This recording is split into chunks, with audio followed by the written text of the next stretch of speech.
देखिए कार्यक्रम जैसे कि आप जान रहे हैं कि पूरे प्रदेश में निषाद समाज के हक अधिकार के लिए हम लोग संघर्ष कर रहे हैं।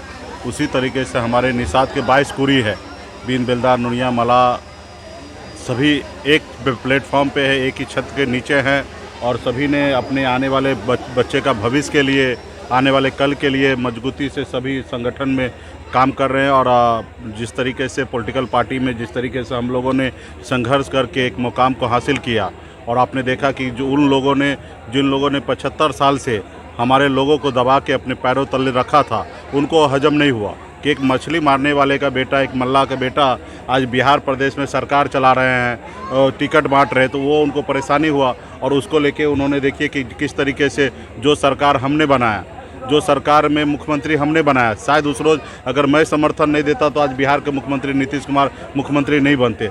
हमने ईमानदारी से काम किया और आज देखिए उन्होंने हमारे साथ किस तरीके से चल किया। इसको लेके पूरे प्रदेश में अपने लोगों के बीच में हम लोग जा रहे हैं, कार्यक्रम कर रहे हैं और लड़ाई लड़ने के लिए सबको आह्वान कर रहे हैं। और मजबूती से संगठन पार्टी के साथ जुड़कर और मजबूती से ताकत हारना पड़ा, तो ये ताकत हमारी है। जी हाँ, अगली राजनीति क्या होगी? भाजपा से भी आप मतलब अगली राजनीति समय आएगा। देखिए बिहार में वीआईपी पार्टी निषाद समाज को, अति पिछड़ा समाज को इग्नोर करके कोई भी पॉलिटिकल पार्टी नहीं चल सकता है। और हमारे पास एक अपना ताकत है 17-18% वोट बैंक का। जिसको बिहार में मुख्यमंत्री बनना है उसको निषाद का बेटा को, अति पिछड़ा का बेटा को डिप्टी सीएम मान के चलना पड़ेगा, तब वो मुख्यमंत्री बनेगा, वरना बिहार में कोई मुख्यमंत्री का सपना ना देखे।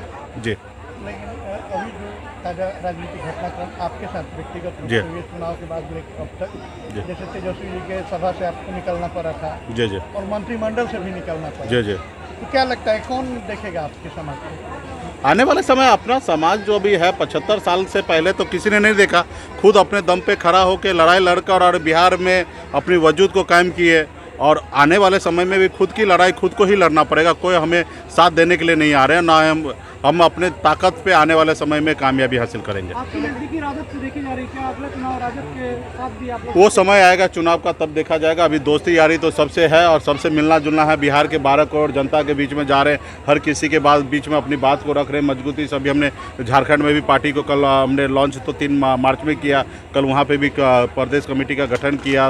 उत्तर प्रदेश में संगठन चला रहे हैं, बिहार में कर रहे हैं, तो ऐसे हम लोग पूरे प्रदेश में संगठन पे काम कर रहे हैं। और आने वाले समय में हमारे पास जो ताकत है, आज देख सकते हैं कि किस तरीके से हुजूम यहाँ पे उभरा पड़ा है, एक अपने भाई, अपने बेटा, अपने लोगों को स्वागत करने के लिए। तो यही ताकत हमारी है और आने वाले समय में यही ताकत को लेकर बिहार में लड़ाई लड़ा जाएगा। तो मुख्यमंत्री कोई बनेगा तो डिप्टी सीएम वीआईपी पार्टी और मल्लाह के बेटा को, अति पिछड़ा के बेटा को मानना पड़ेगा।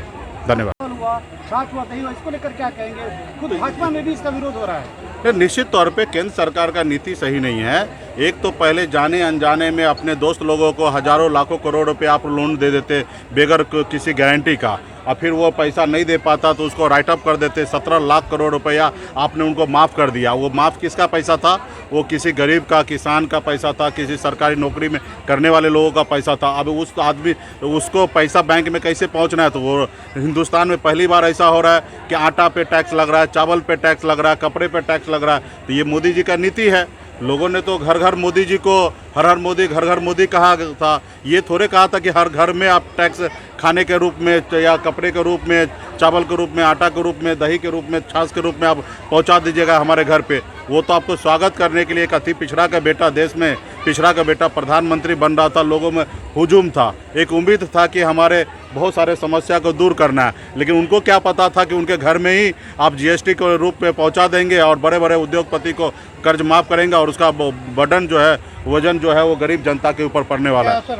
तो निश्चित तौर पे सरकार का पॉलिसी गलत है। और आज तो देखिए कि विपक्ष में तो जिस तरीके से केंद्र में सरकार तानाशाही, सीबीआई, ईडी, वीडी सबको लगा के जिस तरीके से विपक्ष को परेशान कर रहा है, तो इसमें तो यही है कि हम लोग जनता, बिहार के और देश के जनता को समझना है। और वो जो जिस रोज खड़ा हो जाएंगे तो निश्चित तौर पर ऐसे तानाशाह देश से चले जाएंगे।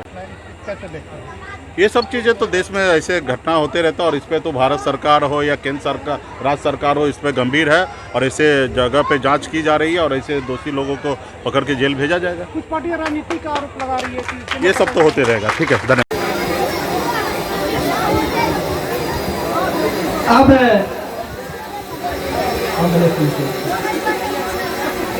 अब